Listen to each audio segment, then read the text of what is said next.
Berawal di sebuah mobil, terlihat orang misterius bernama Kang Kyong menabrak mobil seorang pria pemabuk.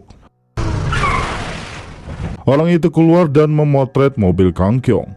Tiba-tiba, Kang Kyong langsung menikamnya di mobil orang itu hingga tewas.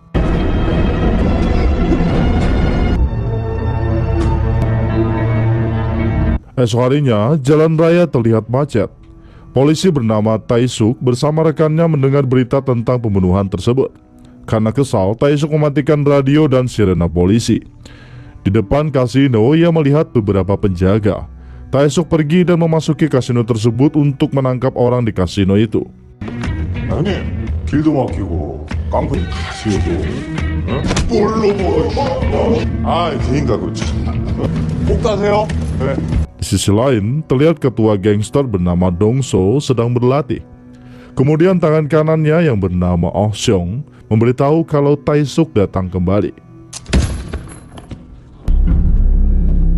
Setelah bersiap menuju mobil, Dong-so menghubungi Ho Bong, atasan dari Tae-suk. Ia memberitahu kalau Tae-suk kembali mengganggu anak buahnya. Kembali ke Tae-suk, atasannya menghubungi namun ia tidak memperdulikannya. Setelah itu, Tae-suk langsung pergi ke TKP kejadian pembunuhan. Ketika sampai, ia memutari mobil dan menemukan bekas tabrakan di sana. 심장마비쯤 될 거야?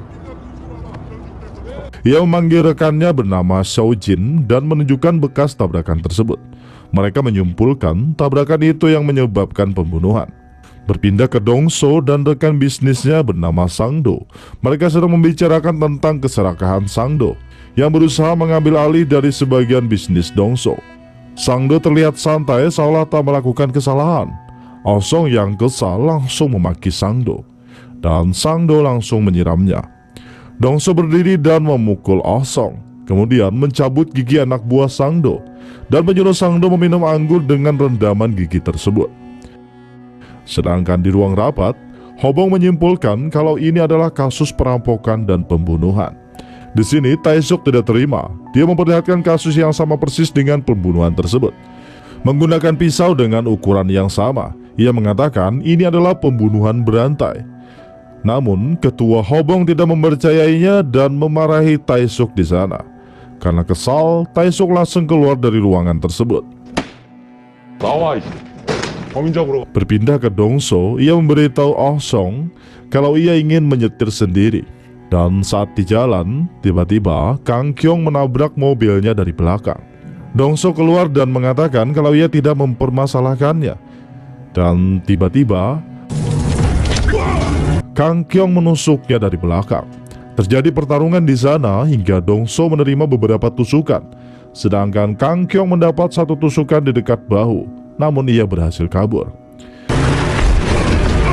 Di sini, Dong-so masih belum mengetahui kalau pembunuh itu bernama Kang Kyong, karena pembunuhan itu masih menjadi misteri bagi polisi. Di sisi lain, terlihat Oh Seong bersama anak buahnya menyerang tempat Sang-do untuk merebut kekuasaan.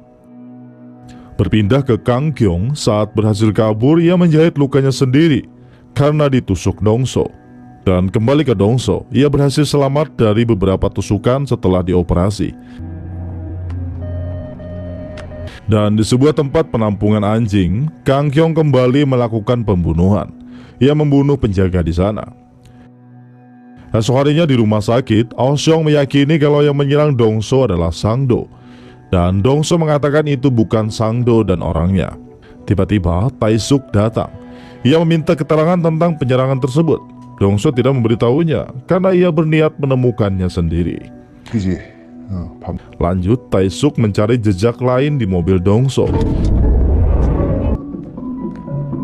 Ia menemukan bekas tabrakan sama persis seperti 3 kasus pembunuhan sebelumnya. Dan kembali ke Dong-so, Sang-do menjenguknya. Ia meminta setengah kekuasaan dari Dong-so. Namun Dong-so hanya diam karena ia tahu pasti Sang-do hanya akan mengacaukannya. Di kantor, Tae-suk terus membujuk ketua Ho Bong. Ia memberitahu kalau Dong-so adalah korban penyerangan tadi malam yang masih hidup setelah dioperasi. Ini adalah kesempatan mereka untuk lebih dekat dengan pembunuh tersebut melewati Dong-so. Namun ketuanya terlalu bodoh sehingga tidak mempercayai Tae-suk. Malahan ketua itu menyuruh tim lain untuk menyelesaikan kasus tersebut. Berpindah ke Kang Kyong, di suatu jalan ia mendengar pembicaraan tentang ulang tahun. Kang Kyong mendekat dan ia langsung membunuh orang tersebut.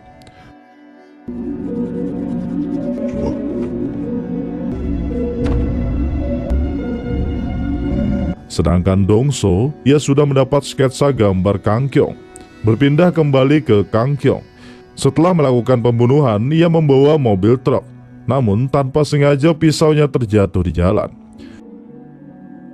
Sedangkan di kasino, terlihat Tae-suk bersama banyak polisi menyita tempat tersebut.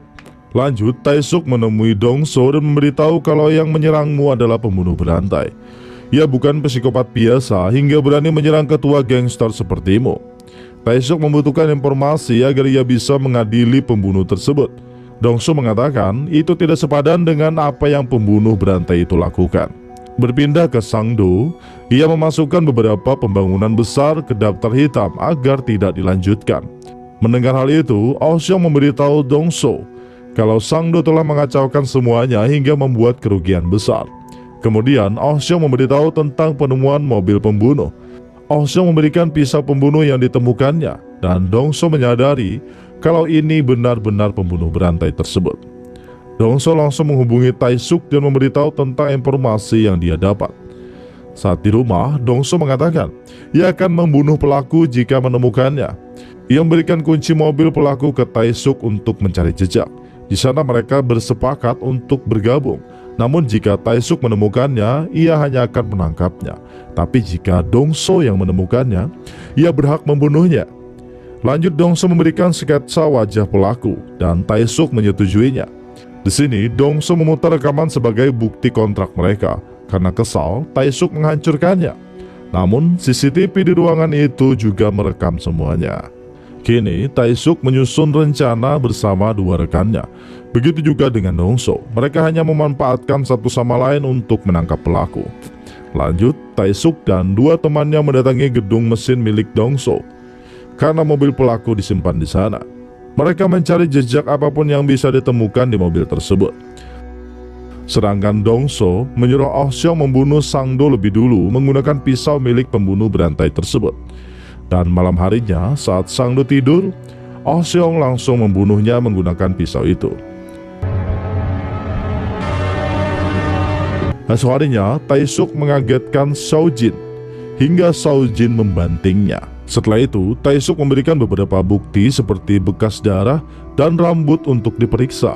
Berpindah ke pembunuhan Sangdo, terlihat Seo-jin menemukan pisau pembunuh yang ditinggalkan dengan sengaja. Di kantor polisi, pemimpin Jo marah besar karena mereka tidak bisa menyelesaikan satu kasus pun dari deretan pembunuhan yang telah terjadi. Kemudian, ponsel Tae-suk berbunyi. Seo-jin memberitahu tentang pembunuhan Sangdo dan DNA pembunuhan lainnya terdapat di pisau yang sama setelah diperiksa. Tae-suk langsung menghampiri rumah Dong So dan memukulnya beberapa kali. Namun, Dong So melawan balik dengan santai. Dong So mengakui memang benar kalau ialah yang telah membunuh Sangdo. Namun, pencarian pelaku tersebut tetap berjalan hingga ia tertangkap. Sedangkan di berita, telah menetapkan kalau itu sudah jelas pembunuhan berantai. Tiba-tiba datang tim baru dari kota lain untuk mengambil alih tugas penyelidikan. 그래서 폭력 조진 살인 사건이 이 새끼들 장난도 아니고. Kang Kyong melihat berita itu bersama keluarganya. Ia mengatakan kalau pembunuhan terakhir bukan dia. Berpindah ke Dong So, ia mengunjungi tempat peristirahatan Sangdo. Saat sedang makan, ia sekilas melihat Kang Kyong di sana. Saat lengah, Kang Kyong langsung menghilang. Dan kemudian ponselnya berbunyi dan Tae-suk menyuruhnya ke tempat mobil pelaku disembunyikan. Kemudian terlihat Kang Kyong yang memberikan surat ke anak buah Sangdo yang bertuliskan kalau seseorang menggunakan pisaunya untuk membunuh Sangdo. Sedangkan di malam harinya, Kang Kyong kembali beraksi melakukan pembunuhan baru. Berpindah ke Tae-suk dan Dong So, saat memeriksa mobil pelaku, tiba-tiba tangan kanan Sangdo bersama anak buahnya menyerang mereka. Pertarungan terjadi, namun mereka dengan mudah mengalahkan semuanya.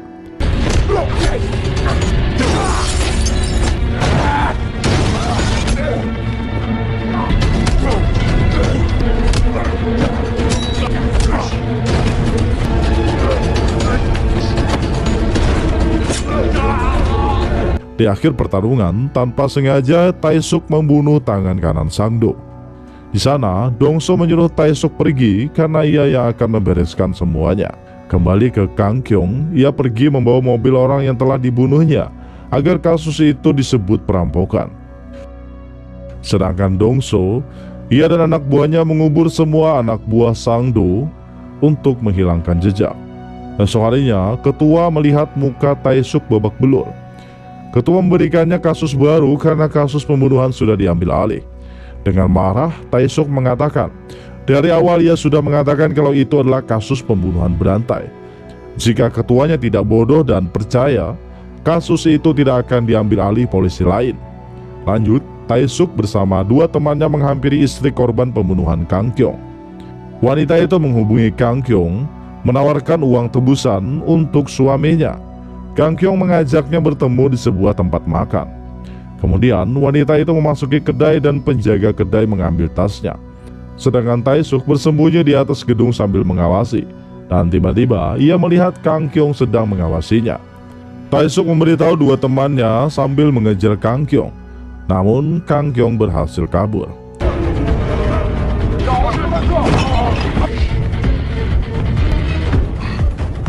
Taesuk bertanya kepada pemilik kedai makan. Pemilik itu mengatakan ia hanya pria biasa yang meminum sujo. Mereka bertiga langsung mencari botol minuman tersebut. Dan mereka terkejut karena melihat banyak botol sujo dengan merek yang sama. Dengan dibantu Xiao Jin, mereka berhasil mengumpulkan beberapa puluh botol sujo dengan merek yang sama. Setelah 10 jam berlalu, Xiao Jin memberikan sidik jari dan foto pelaku dari hasil sidik jari yang telah ditemukan dari salah satu botol. Dan Taesuk langsung pergi mencarinya. Di sana, keberuntungan berpihak kepadanya.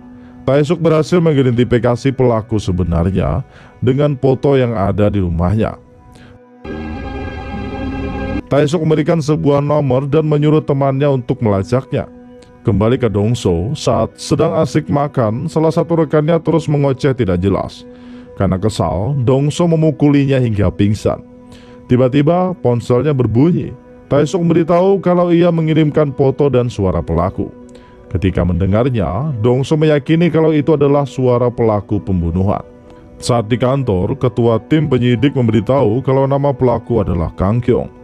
Ketua penyidik memanggil nama Dongso hingga membuat Oh Seong kesal. Mereka berdua ribut dan Taesuk memukul mereka berdua.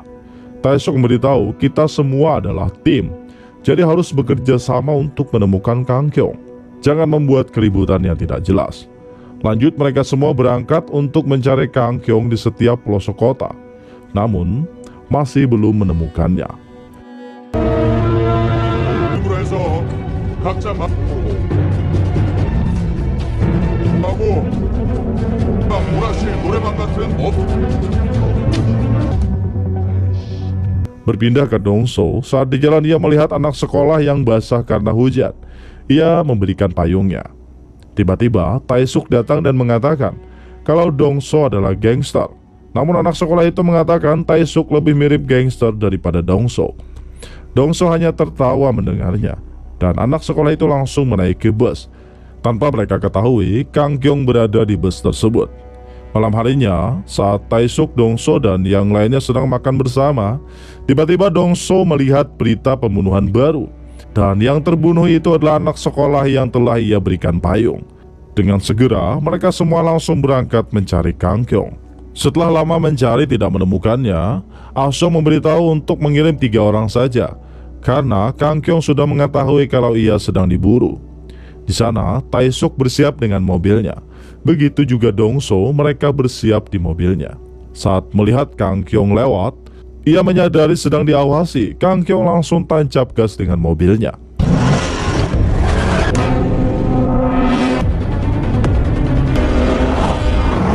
Dongso sempat menabraknya, namun dia terus kabur hingga mobilnya terkepung.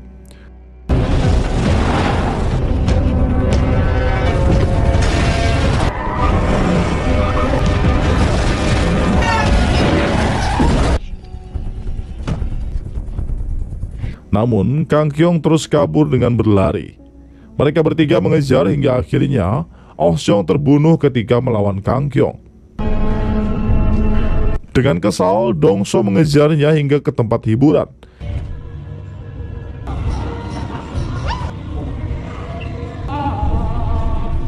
Di sana, Dong So berhasil mendobrak pintu hingga menghajar Kang Kyung sampai sekarat. Tae-suk menghubunginya dan bertanya, "Di mana kau?" Dong So beritahu ia telah menangkap Kang Kyung dan langsung mematikan ponselnya karena ia ingin menyiksa Kang Kyung. 재밌네. 재밌지. Setelah selesai menyiksanya, Dong So ingin membunuhnya. Namun, Tae-suk datang dan menabrak Dong So hingga pingsan. Lanjut, Tae-suk membawanya ke kantor polisi untuk dipenjarakan sambil menunggu pengadilan menghukumnya. Esok harinya, Dong So melihat berita kalau kasino miliknya telah disita oleh polisi. Sedangkan Tae-suk dan pengacaranya bergantian menginterogasi Kang Kyung. Namun mereka kebingungan untuk menghukumnya karena bukti-bukti mereka tidak kuat. Ketika di pengadilan, pengacara polisi hanya bisa membuktikan sebuah pisau. Namun pengacara Kang Kyung terus menyangkalnya. Tiba-tiba, Dong So datang. Ternyata sebelum pengadilan berlangsung, Tae-suk menemui Dong So dan memohon agar Dong So bisa membalaskan dendam Oh Seong dengan menyerahkan dirinya. Sehingga Dong So bersedia menjadi saksi tentang kejahatan Kang Kyung. 수수 및 은닉. 우리처럼 칼밥 먹고 산 두 새끼가 맞습니다. Ia juga memiliki banyak bukti seperti tusukan di tubuhnya dan surat tulisan yang diberikan Kang Kyung kepada anak buah Sang-do. Juga luka tusuk di bahu kiri Kang Kyung saat ia bertarung dengan Dong So. Dengan semua bukti tersebut sehingga Kang Kyung dijatuhi hukuman mati. Di sana, Dong So juga ditangkap karena melakukan kejahatan tentang mesin kasino ilegal. Setelah kejadian itu, Tae-suk dan beberapa polisi lainnya naik jabatan karena telah berhasil mengungkap kasus pembunuhan berantai. Sedangkan Dong So, ia dibawa ke penjara yang sama tempat Kang Kyung dihukum. Di sini, sebenarnya ia sudah merencanakan itu semua dengan Tae-suk untuk memasukkannya di penjara yang sama dengan Kang Kyung. Ketika Kang Kyung sedang mandi, Dong So menghampirinya dengan tali di tangannya. Dong So mengatakan permainan yang sangat menyenangkan, tapi permainan sudah usai. Selanjutnya, tak usah dijelaskan, kalian sudah bisa menebaknya. Meski si psikopat akan dihukum mati, Dong So tidak menerimanya. Ia memilih masuk penjara untuk menyiksa si psikopat setiap hari, hingga ia berharap untuk mati. Balas dendam yang sangat epik dari seorang gangster.